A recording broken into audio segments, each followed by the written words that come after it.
Hello বন্ধুরা, আজকে অনেক দিন পর আপনাদেরকে একটি বিখ্যাত হসপিটালের কথা বলবো, যার নাম হলো এশিয়ান ইনস্টিটিউট অফ গ্যাস্ট্রোলজি, যাকে বলা হয় এআইজি হসপিটাল। এই এআইজি হসপিটালটি অবস্থিত হলো হায়দ্রাবাদে। এই ভিডিওর মাধ্যমে আপনাদের সামনে তুলে ধরবো এই হসপিটালে এসে কিভাবে আপনারা আপনাদের পেশেন্টের চিকিৎসা করাতে পারেন এবং বাইরে থেকে আসলে কোথায় থাকতে পারবেন, বাঙালি খাবার কোথায় পাবেন এবং তার সাথে সাথে আপনাদের খরচ কত হবে এখানে ট্রিটমেন্ট করাতে গেলে, এই সম্পূর্ণ বিবরণ দেব।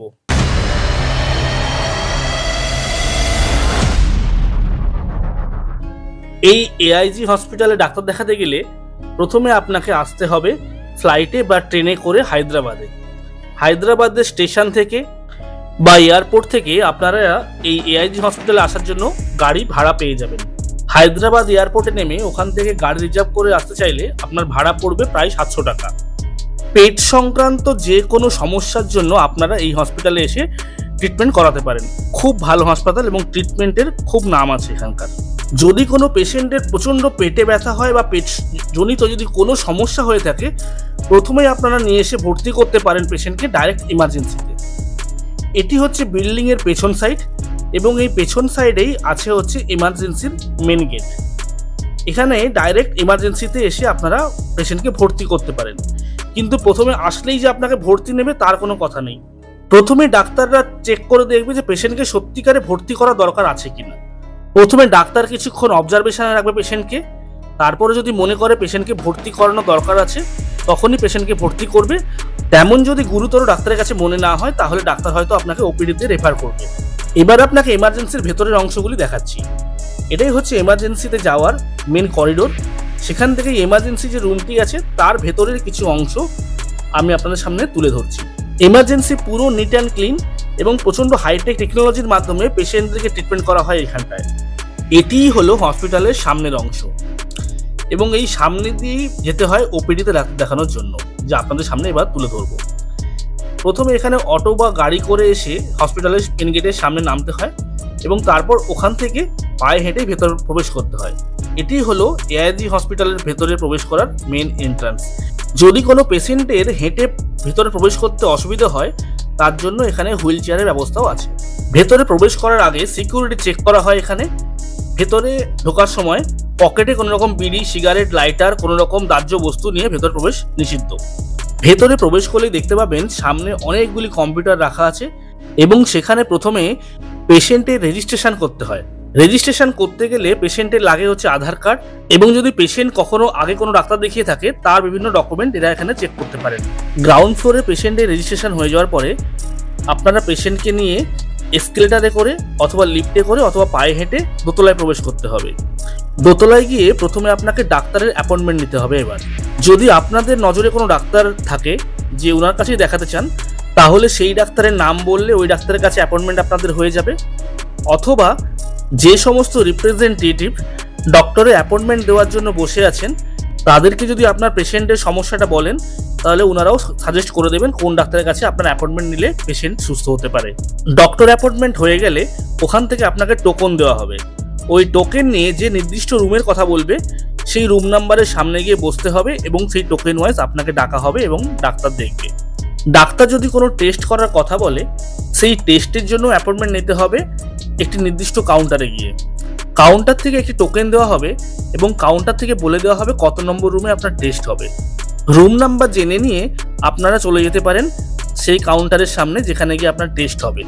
টেস্ট হয়ে গেলেই আবার আপনারা ডাক্তারের কাছে এসে টেস্ট রিপোর্ট চেক করিয়ে ডাক্তার যেভাবে বলবে সেভাবে চলতে পারবেন। রিসেপশনের পাশেই হচ্ছে ক্যাফেটেরিয়া অর্থাৎ ক্যান্টিন। এখানে প্রচুর মানুষ খাওয়া দাওয়া করে, সকালের টিফিন থেকে আরম্ভ করে রাতের ডিনার অবধি ভাত, রুটি, তরকারি, সবজি সবই পেয়ে যাবেন। কিন্তু ঠিক বাঙালিয়ানা টেস্ট হয়তো পাবেন না, সেই জন্য বাঙালি খাবার কোথায় পাবেন তা আপনাদেরকে একটু পরে বলবো। এবার আপনাকে দেখাই, যদি আপনার কোনো পেশেন্টকে ভর্তি নিয়ে নেয় অর্থাৎ অ্যাডমিট নিয়ে নেয় হসপিটালে, তাহলে যেখানে আপনার পেশেন্টকে রাখবে সেই রুমগুলির কেমন কন্ডিশন বা রুমগুলি কতটা সুন্দর বা কতটা পরিষ্কার পরিচ্ছন্ন তা এবার আপনাদের সামনে তুলে ধরবো। আমাদের পেশেন্ট যেমন 6 নম্বর ফ্লোরে ছিল, সেই 6 নম্বর ফ্লোরের একটি কেবিন আপনাদের সামনে তুলে ধরবো। এবার এই 6 নম্বর ফ্লোরের দেখতেই পাচ্ছেন নার্সরা দাঁড়িয়ে আছেন যে টেবিলটির সামনে, ওটা হচ্ছে নার্স ডেস্ক, অর্থাৎ নার্সরা সমস্ত এখানে ওয়েট করেন। যে যে রুম থেকে কমপ্লেন আসে বা নার্সদের যখন যে পেশেন্টকে দেখার দরকার পড়ে তারা এখান থেকে গিয়ে ওই রুমে ঢুকে সেই পেশেন্টকে চেক করে আসেন বা তার ট্রিটমেন্ট করে আসেন। হসপিটাল অত্যধিক পরিষ্কার পরিচ্ছন্ন এবং পেশেন্টের কোনো রকম কোনো আয়ার সেপারেটভাবে দরকার পড়ে না। পেশেন্টের সঙ্গে একজন অ্যাটেন্ডেন্ট অর্থাৎ পেশেন্টের কোনো পারিবারিক লোক থাকতে পারবে। আমাদের পেশেন্ট ছিল টুইন শেয়ার কেবিনে। সেই টুইন শেয়ার কেবিনের রুমটি এবার আপনাদেরকে দেখাচ্ছি। এই টুইন শেয়ার কেবিনের একদিনের ভাড়া হচ্ছে 4,500 টাকা। পেশেন্টের হাতের সামনেই সব রকম সুইচ আছে, দরকার পড়লে সুইচ টিপলেই নার্স চলে আসবে, সুইচ টিপলেই আপনার ক্লিনিং করার জন্য ক্লিনিং স্টাফও চলে আসবে। একদম খুব সুন্দর হাইটেক সিস্টেম, কাউকে গিয়ে খোঁজাখুঁজি দরকার পড়বে না। সুইচ টিপবেন, আপনার যা সার্ভিস দরকার তা আপনি বেডে বসেই পেয়ে যাবেন। এই দেখতে পাচ্ছেন এই যে সব সুইচগুলো সব দেওয়া আছে, এখানে সুইচ টিপলেই ডক্টর, নার্স, ক্লিনিং স্টাফ যাকে দরকার সুইচ টিপলেই আপনার কাছে হাজির হয়ে যাবে আপনাকে পরিষেবা দেওয়ার জন্য। এক একটি রুম সারাদিনে 5 থেকে 6 বার করে পরিষ্কার করা হয়। বিভিন্ন টাইপের পেশেন্ট কেবিনগুলির ভাড়া কত করে এবার আপনারা দেখে নিন। বিভিন্ন টাইপের রুমগুলির বেড চার্জ এবং ডক্টর ফিগুলি এবার আমি দিলাম। যে রুমের ভাড়া যত বেশি সেই রুম তত লাক্সারিয়াস। আমাদের পেশেন্ট যে টুইন শেয়ার কেবিনে ছিল সেখানকার ভেতরের কিছু অংশ এবার আপনারা দেখতে পাচ্ছেন। এখন এতক্ষণ ধরে আপনাদেরকে হসপিটালের বিভিন্ন প্রসিডিওর সম্পর্কে অবগত করলাম। এবার আপনাদেরকে দেখাই, যদি কোনো ফ্যামিলি বাইরে থেকে এসে হায়দ্রাবাদে ট্রিটমেন্ট করাতে চান তাহলে ট্রিটমেন্ট করাতে এসে আপনারা থাকবেন কোথায়। ধরুন হসপিটালে একজন পেশেন্ট থেকে গেল, তার সঙ্গে সঙ্গে একজন অ্যাটেন্ডেন্ট বা একজন পরিবারের লোক থাকলো, বাকি পরিবারের লোকরা থাকতে পারবেন কোথায়? এই যে হসপিটালের পাশ দিয়ে যে রাস্তাটি নেমে যাচ্ছে দেখতে পাচ্ছেন, এই রাস্তা দিয়ে সোজা গেলেই আপনারা পেয়ে যাবেন হোটেল নিমন্তন্ন। যে সমস্ত মানুষজন এখানে ট্রিটমেন্ট করাতে আসেন তারা ম্যাক্সিমাম এখানেই থাকেন। এখানকার বেশিরভাগ মানুষজনই কিন্তু বাঙালি, অর্থাৎ বাঙালি খাওয়ার থেকে আরম্ভ করে বাঙালির লোকজনও পেয়ে যাবেন কথা বলার এবং বিভিন্ন মতামত এবং হেল্প চাওয়ার জন্য বা হেল্প পেয়েও যাবেন আপনি এখানে।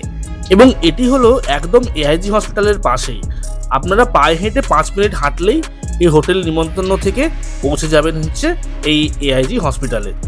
এই রাস্তা দিয়ে আপনি পায়ে হেঁটে যাতায়াত করতে পারবেন রুম থেকে হোটেল অবধি। যারা লাল চা খেতে ভালোবাসেন তারা অবশ্যই কিন্তু এই চা দোকানটিতে চা খাওয়ার চেষ্টা করবেন। আমিও খেয়েছি, খুব সুন্দর ফ্লেভারটি। 10 টাকা করে চা নেয়, লাল চার সঙ্গে সঙ্গে আপনারা লেবু চাও এখানে পেয়ে যাবেন। এবার আপনাদের নিয়ে চলছি হোটেল নিমন্তন্নতে। যতই হোটেল নিমন্তন্নর কাছে যাচ্ছে দেখুন ততই বাঙালি লেখা, বাঙালির দোকান সব পেয়ে যাবেন, কারণ এই জায়গাটির ম্যাক্সিমাম লোকজনই কিন্তু বাঙালি, সেই জন্য এখানে বাঙালি খাবারও পেয়ে যাবেন। তার সঙ্গে সঙ্গে যদি সাউথ ইন্ডিয়ান খাবার খেতে চান কেউ, ইডলি, ধোসা, তাও কিন্তু এখানে পেয়ে যাবেন। এবং অনেকজন আছে যারা ধরুন বাইরে হোটেলে খেতে চান না, খরচা কমানোর জন্য, তারা এই হোটেল নিমন্তন্নতে এসে রান্নার সরঞ্জাম ভাড়া করেও রুমে রান্না করে খাওয়া দাওয়া করতে পারবেন। তাহলে আপনাদের খাওয়া দাওয়ার হোটেলের খরচাটা হয়তো অনেকটা কমে যাবে। মনে রাখবেন এই আকসায়া হোটেলের পাশের যে গলিটা আছে সেই গলি দিয়ে ঢুকলেই কিন্তু পাবেন আপনারা আসল নিমন্তন্ন হোটেল। এখানে অনেকগুলো নিমন্তন্ন হোটেল আছে, তার মধ্যে অরিজিনাল হোটেল যেটি আমার মনে হয়েছে সেটিই হলো কিন্তু এই গলির এই নিমন্তন্ন হোটেল, যেটা আপনাদের এবার দেখাতে চলেছি। টোটাল এখানে 4 থেকে 5টা নিমন্তন্ন হোটেল আছে, তার মধ্যে অরিজিনাল হোটেল বলে আমার এটিই মনে হয়েছে। একদিকে বালাজি হোটেল আর তার পাশেই যে হোটেলটি আছে নিমন্তন্ন হোটেল, সেটি আমার মনে হয়েছে অরিজিনাল নিমন্তন্ন হোটেল বলে। দেখতে পাচ্ছেন এই যে লেখা আছে বড় বড় করে বাংলায় হোটেল নিমন্তন্ন। এর কন্ট্যাক্ট নাম্বারটা আমি ডেসক্রিপশানেও দিয়ে দেবো, আমি স্ক্রিনের উপরও দিয়ে দিচ্ছি। এখানে ফোন করে যোগাযোগ করে বুক করবেন, কারণ এখানকার কিন্তু প্রচুর ডিমান্ড, সবসময় রুম নাও পেতে পারেন, সেই জন্য আগে থেকে বুক করবেন। এবং হোটেলের নিচেই বাঙালি খাওয়ার জন্য সুন্দর হোটেলে খাওয়ার জায়গা আছে, যেখানে এসে আপনারা সুন্দর বাঙালি খাবারও পেয়ে যাবেন। এই দেখতেই পাচ্ছেন ভাত, ডাল, সবজি, মাছ, মাংস, মটন সব কিছু এখানেই পেয়ে যাবেন। এবং আরেকটা কথা বলি, এই দোকানে যারা কর্মচারী আছে তাদের ম্যাক্সিমামই কিন্তু মেদিনীপুরের বাড়ি কিন্তু, তাহলে বুঝতেই পাচ্ছেন স্টাফরাও কিন্তু বাঙালি, তাই রান্নার খাওয়ার কোয়ালিটিও কিন্তু বাঙালিয়ানাই পেয়ে যাবেন। এই দেখতে পাচ্ছেন আমি যা নিয়েছিলাম ডবল ডিমের ঝোল, ফুলকপি আলুর তরকারি, তার সঙ্গে সঙ্গে ভাত, ডাল, পাঁপড় ভাজা সবকিছু এর সঙ্গে দিয়েছিল। যারা মটন, চিকেন খেতে চান তারাও এখানে, বা মাছ খেতে চান তারাও কিন্তু মাছ এখানে পেয়ে যাবেন। এখানে থাকলে আপনারা এই বাঙালি খাবারটা কিন্তু পাবেন। এখানে কিন্তু হায়দ্রাবাদে সব জায়গায় এই বাঙালি খাবার পাবেন না, বাকি জায়গায় থাকলে আপনাকে ইডলি ধোসা এগুলোই ম্যাক্সিমাম খেয়ে থাকতে হবে। সেই জন্য জায়গাটি আমার ভালো লেগেছে বলে আপনাদের সামনে তুলে ধরছি। এই দেখতেই পাচ্ছেন একদম বাঙালি খাবার, এটা আমারই প্লেটের ছবি। এবং আমরা যে এসি রুমটিতে ছিলাম সেই এসি রুমটির ভিডিওটিও আপনাদেরকে এবার দেখাচ্ছি। এটি হচ্ছে সেই রুম যার ভাড়া আমাদের কাছ থেকে নিয়েছিল 1400 টাকা প্রতিদিন পিছু। রুমে এসি থেকে আরম্ভ করে গিজার থেকে আরম্ভ করে সব কিছু আছে, আলমারি থেকে আরম্ভ করে সব কিছু আছে এবং একদম ভালো জায়গায়, কোনো নোংরামি বা কিছুই হয় না এখানে। সেই জন্য এআইজিতে কখনো ডাক্তার দেখাতে আসতে চাইলে অবশ্যই চেষ্টা করবেন এই হোটেল নিমন্ত্রণতে থাকার। এছাড়াও এখানে কিছু কিছু ফ্ল্যাট আছে যারা ভাড়া দেয়, সেগুলির একদিনের ভাড়া প্রায় 5000 টাকা মতো নেয়। ভিডিওটি কেমন লাগলো এবং এই ভিডিও পেয়ে আপনাদের কোনো উপকার হলো কিনা তা আমাদেরকে অবশ্যই কমেন্ট করে জানাতে পারবেন। সাবস্ক্রাইব করে নজর রাখুন পরবর্তী ভিডিওর জন্য। ভালো থাকবেন, ধন্যবাদ।